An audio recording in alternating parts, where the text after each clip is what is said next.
नमस्कार, जय हिंद। आप सभी का फिर एक बार बहुत बहुत स्वागत है हमारे इस सीरीज़ में जिसका नाम है ट्यूसडे ट्विस्ट, जिसमें मैं लेके आता हूँ हर हफ्ते हर मंगलवार को एक नई कहानी।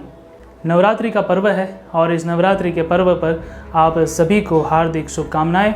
माँ भवानी आप सभी की मनोकामना पूर्ण करे, यही उनसे प्रार्थना। आइए बढ़ते हैं आज की इस नई कहानी की ओर। तो आज की ये कहानी शुरू होती है एक गाँव से।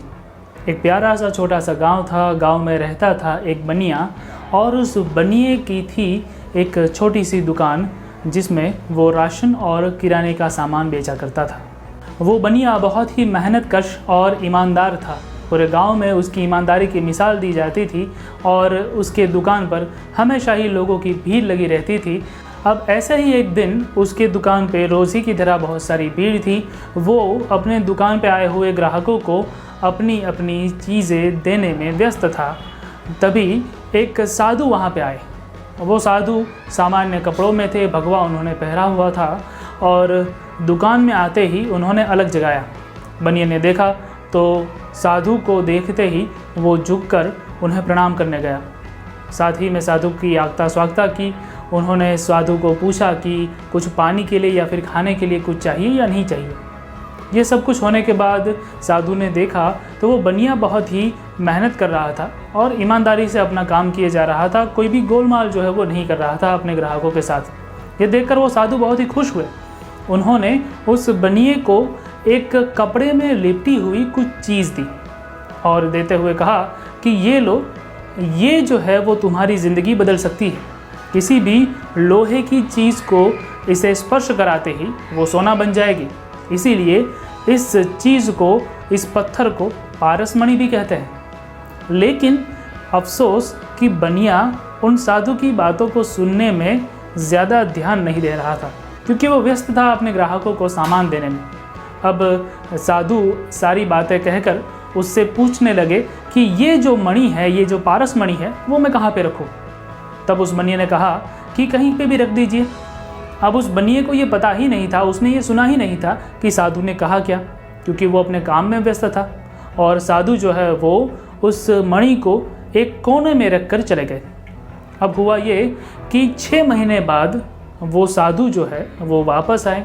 उन्होंने सोचा कि उस बनिए को मैंने पारसमणि दिया था तो शायद उसने उसका सही ढंग से उपयोग किया होगा और अब वो शायद जो है वो अपनी परिस्थिति से काफ़ी ऊपर उठा होगा और शायद उसकी दुकान भी बड़ी हो गई होगी। जब वो वहाँ पे पहुँचे तो उन्होंने देखा कि दुकान उतनी ही थी, बनिए का काम भी अभी भी उतना ही चल रहा था।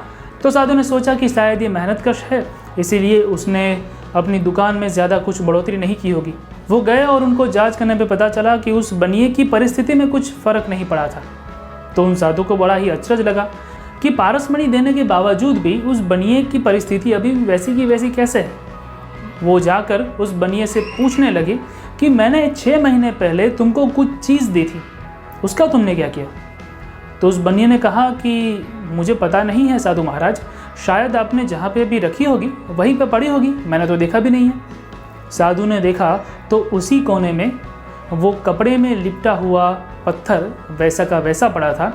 उसके ऊपर बहुत सारी धूल जम गई थी। साधु ने उसको उठाया, उस धूल को साफ किया और बाद में उस बनिए से पूछा कि तुम जानते हो क्या है। तो बनिए ने कहा कि नहीं, मैं जानता नहीं हूँ, क्या आपने मुझे बताया था।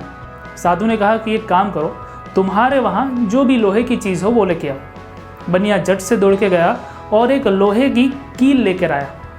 उस कील को उस पत्थर का स्पर्श कराते ही वो लोहे की कील सोने की हो गई।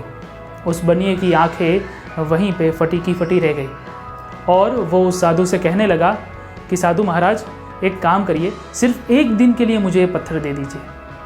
तो साधु ने कहा कि एक दिन क्या, मैंने तुमको पूरे 6 महीने दिए थे, लेकिन फिर भी तुम उसका उपयोग नहीं कर पाए। और ऐसा कहकर वो साधु उस पारसमणि को लेकर निकल दिए अपने रोज़ की मंजिल की ओर।